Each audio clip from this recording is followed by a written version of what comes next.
প্রিয় শিক্ষার্থীবৃন্দ, এমসি স্কুলের পক্ষ থেকে তোমাদের জন্য রইল অনেক অনেক ভালোবাসা। আজকে আমি আলোচনা করব তোমাদের তৃতীয় প্রান্তিক মূল্যায়ন বা বার্ষিক মূল্যায়ন পরীক্ষার বাংলা বিষয়ের উপর একটি নমুনা প্রশ্ন। আমরা প্রথমে জানবো হচ্ছে তোমাদের পাঠ পরিকল্পনা, অর্থাৎ কত পৃষ্ঠা থেকে কত পৃষ্ঠার মধ্যেই তোমাদের তৃতীয় প্রান্তিক মূল্যায়ন পরীক্ষা অনুষ্ঠিত হবে। স্ক্রিনে তোমরা দেখতে পাচ্ছ ৪৯ থেকে ৮০ পৃষ্ঠার মধ্যেই তোমাদের প্রথম প্রান্তিক মূল্যায়ন পরীক্ষা অনুষ্ঠিত হবে এবং এই পরীক্ষাটা অনুষ্ঠিত হবে ১ থেকে ১০ ডিসেম্বরের মধ্যে। যেহেতু ডিসেম্বরের মাসে ১ তারিখ থেকে ১০ তারিখের মধ্যেই তোমাদের পরীক্ষা অনুষ্ঠিত হবে, সুতরাং নভেম্বরের মধ্যেই কিন্তু অর্থাৎ নভেম্বরের ৩০ তারিখের মধ্যেই তোমাদের সম্পূর্ণ সিলেবাসটাকে শেষ করতে হবে। এবার আসি তোমাদের প্রশ্নের ধরন কি রকম হবে। স্ক্রিনে তোমরা দেখতে পাচ্ছ ১ নম্বর কবি ও কবিতার নাম সহ মামার বাড়ি কবিতার ৪ লাইন লিখো। এখানে কিন্তু তোমাদের এই ৪৯ থেকে ৮০ পৃষ্ঠার মধ্যে যে কোনো কবিতার আসতে পারে, তোমরা তোমাদের পাঠ্য বইয়ের সকল কবিতাগুলো শেষ করে নিবা। ২ নম্বর হচ্ছে দেখো ক থেকে চন্দ্রবিন্দু পর্যন্ত বর্ণগুলো লেখো। এখন তোমাদের পাঠ্য বইয়ে এই যে ক থেকে চন্দ্রবিন্দু পর্যন্ত বা স্বরবর্ণ যেগুলো আছে তোমার সবগুলো বর্ণ ভালো করে সাজিয়ে লেখা, এলোমেলো করে লেখা, আগে পরে লেখা, এইভাবে তোমরা প্র্যাকটিস করে নিবা। ৩ নম্বরে দেখো বর্ণ দিয়ে শব্দ তৈরি করো। এখানে বর্ণ দিয়ে শব্দ তৈরি করো, প্রতিটি বর্ণ দিয়ে একটি করে শব্দ তৈরি করতে হবে।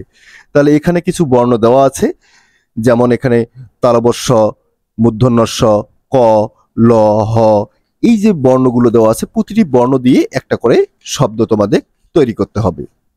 ৪ নম্বর দেখতে পাচ্ছ যুক্তবর্ণ ভেঙে দেখাও এবং একটি করে শব্দ লেখো।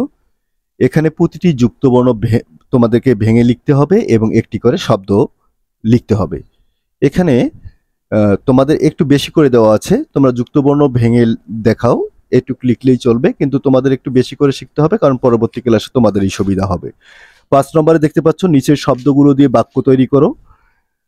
প্রতিটি শব্দ দিয়ে একটা করে বাক্য তৈরি করতে হবে, যেমন এখানে ফুল দিয়ে একটা বাক্য তোমাদের তৈরি করতে হবে, নদী দিয়ে একটা করতে হবে, এরকম তোমাদের হয়তোবা ৬টি ৭টি বা শব্দ দেওয়া থাকবে, এই ৬টি ৭টি থেকে ৫টি বাক্য তোমাদের তৈরি করতে হবে। এরপর ৬ নম্বরে তোমরা দেখতে পাচ্ছ শূন্য স্থান পূরণ করো বা ফাঁকা ঘর পূরণ করো। এখানে দেখো ড্যাশ বাদল গেছে টুটি, এখানে ড্যাশে তোমাদের কিন্তু বা শূন্য স্থানে কিন্তু একটা বাক্য বসবে। এই যে বাক্যটা বসবে এটা তোমাদের কবিতা থেকে হতে পারে বা তোমাদের যে গদ্য অংশগুলো আছে তোমাদের বইয়ের সে অংশগুলো থেকে হতে পারে। তারপর ৭ নম্বরে দেখো বাম পাশের বাক্যের সাথে ডান পাশের বাক্যগুলো দাগ টেনে মিল করো, বা তোমার বাম পাশের বাক্যগুলোর সাথে ডান পাশের বাক্যগুলো। এখন নদী আছে, নদীর সঙ্গে কি হবে? এখন নদীর সঙ্গে গান হবে, বাতাস হবে, পাতা হবে, বিছানা হবে বা নৌকা হবে, কোনটা হবে সেইটার সঙ্গে তোমাদের মিল করে লিখতে হবে। সবুজের সঙ্গে কি হবে সেটা তোমাকে লিখতে হবে। এরকম পাঠ্য বইয়ের যে তোমাদের বাম থেকে ডান দিকের অংশগুলো মিল করতে বলছে, এগুলো তোমাদের ভালো করে প্রিপারেশন নিতে হবে। এরপর তোমরা দেখো ৮ নম্বর প্রশ্ন। এখানে দেখতে পাচ্ছ নিচের প্রশ্নগুলোর উত্তর দাও। এখানে যে প্রশ্নগুলো আছে যেমন আমাদের দেশের নাম কি, ইলিশ কোথায় থাকে, আমাদের স্বাধীনতা দিবস কবে, কখন, আম কুড়াতে সুখ, শীতে গরম কাপড় পরতে হয় কেন, এই প্রশ্নগুলো কিন্তু তোমাদের পাঠ্য বই থেকে নেওয়া। অর্থাৎ তোমাদের পাঠ্য বইয়ের যে প্রশ্নগুলো আছে পাঠ শেষে যে প্রশ্নগুলো দেওয়া থাকবে এই প্রশ্নগুলোর উত্তর কিন্তু তোমাদের সবগুলো লিখতে হবে অথবা পড়তে হবে। তোমাদের যদি মৌখিক হয় তাহলে পড়তে হবে, আর যদি লিখতে হয় তাহলে কিন্তু অবশ্যই তোমার লেখার প্র্যাকটিসটা করতে হবে। ৯ নম্বরে তোমরা দেখতে পাচ্ছ ৭ দিনের নাম লেখো।